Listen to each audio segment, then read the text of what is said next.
Sebelum kita lanjut, jangan lupa di like, komen, dan subscribe. Assalamualaikum warahmatullahi wabarakatuh. Yang saya hormati, saya banggakan, dan yang menjadi panutan kita semuanya, pengasuh Pondok Pesantren Al Zaitun, Bapak Kiai Haji Dr. Abu Salam Rasyidi Panji Gumilang. Yang saya banggakan, seluruh santri pesantren Al Zaitun beserta seluruh keluarga yang hadir, para pengajar dan pengurus Pondok Pesantren Al Zaitun yang saya muliakan.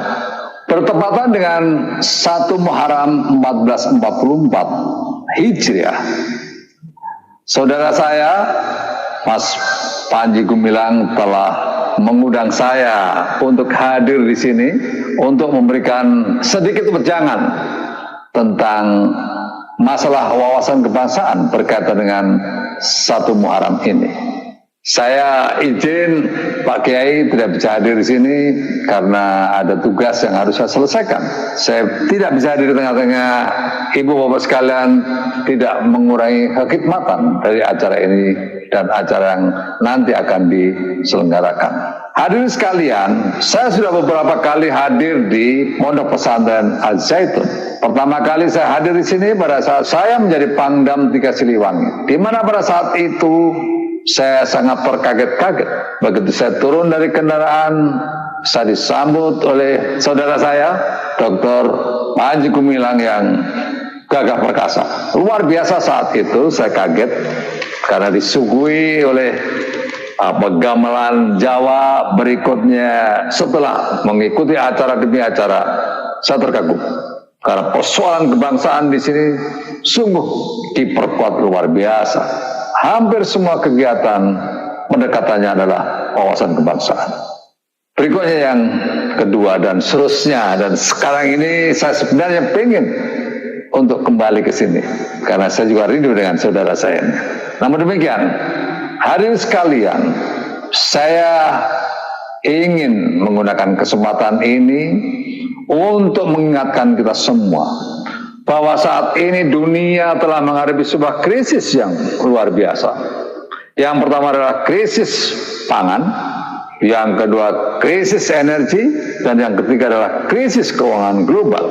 Ingat, pada tahun 2008 kita pernah menghadapi sebuah krisis pangan. Kenapa itu terjadi? Karena yang pertama, kita menghadapi kekeringan yang cukup panjang sehingga kita tidak bisa memproduksi. Dunia juga menghadapi situasi yang sulit pada saat itu. Yang kedua, harga energi yang cukup tinggi sehingga ada konversi dari pangan menuju energi. Ini juga terjadi saat ini. Harga energi kita cukup tinggi, bisa-bisa terjadi konversi. Yang ketiga, memang untuk kepentingan domestik sebuah negara itu pada akhirnya tidak mengekspor ke negara lain. Ini juga sudah mulai terjadi. Kita beruntung, Pak Kiai, ibu-ibu, bapak sekalian, anak-anak saya, saat ini kita telah menghadapi situasi yang cukup baik. Karena mulai dari 2018 kita tidak pernah mengimpor beras. Maknanya kita cukup mandiri di bidang pangan. Kenapa itu terjadi? Karena cuaca kita sungguh mendukung. Hujan masih berjalan sampai dengan saat ini, sehingga produksi pangan kita relatif cukup baik.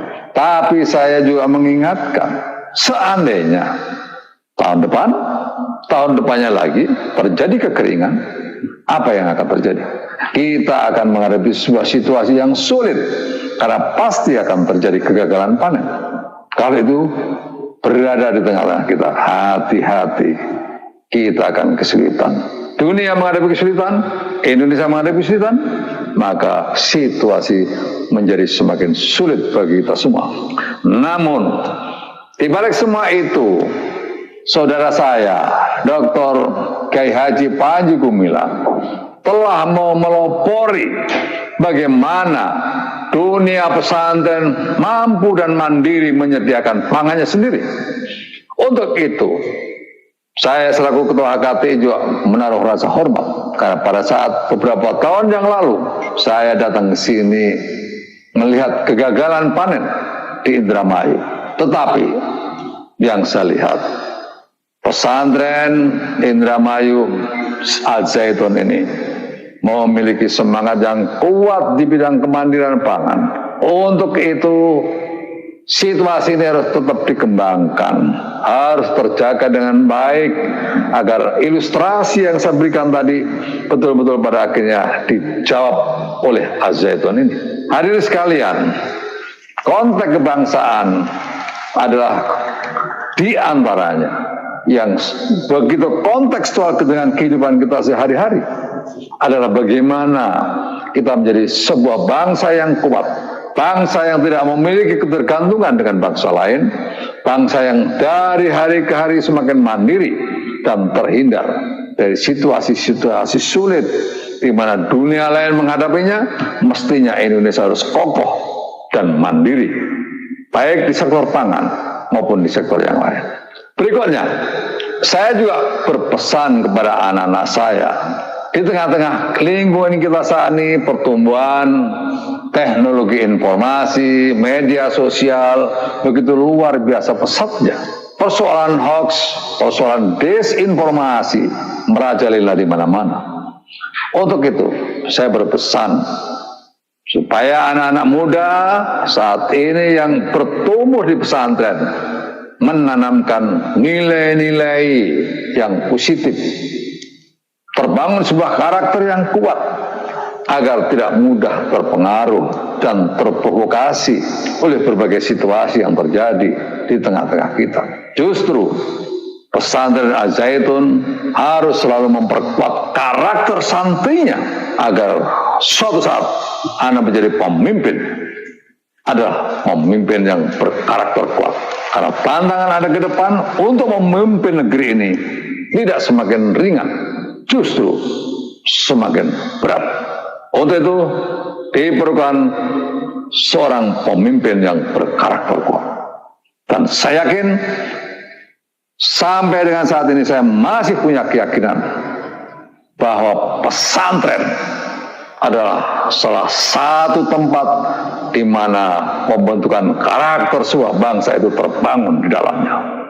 Karena saya dulu waktu kecil hidup saya juga di surau, hidup bersama-sama dengan kiai saya berada di surau, dan dari dia, dari guru saya itulah saya digembleng yang pada akhirnya saya bisa menjadi seorang jenderal karena karakter saya terbangun di situ. Untuk itu sekali lagi saya punya keyakinan kuat bahwa pesantren salah satu tempat untuk membangun sebuah karakter yang kuat. Itu beberapa pesan saya dalam kesempatan ini, dan mohon maaf Pak Kiai, saudara saya yang saya banggakan, Dr. Panji Gumilang, yang sungguh secara emosional saya sangat dekat dengan beliau. Pada kesempatan ini saya tidak bisa hadir dan mohon maaf sekali lagi. Demikian saya akhiri. Wassalamualaikum warahmatullahi wabarakatuh.